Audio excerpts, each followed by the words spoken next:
তবে একটা জিনিস ক্লিয়ার, আপনাকে যখন উপরে উঠতে হবে, আপনি যদি উপরে উঠতে চান, তাহলে অবশ্যই আপনি যে অবস্থায় থাকেন না কেন, যেখানে থাকেন না কেন, সেখানেই আপনাকে কাজ করতে হবে, পরিশ্রম করতে হবে এবং আপনাকে সেখানেই সময় দিতে হবে আপনার উপরে ওঠার জন্য।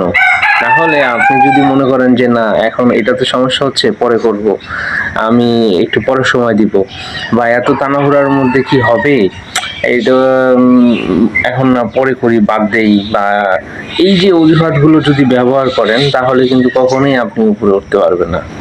আপনাকে উপরে উঠতে হলে অবশ্যই আপনি যে অবস্থায় থাকেন না কেন, আপনার যত ব্যস্ততায় থাকুক না কেন, আপনাকে সেটা বাদ দিয়ে তারপরে কাজ করতে হবে। তাহলেই আপনি আপনার কাঙ্ক্ষিত লক্ষ্য পৌঁছাতে পারবেন।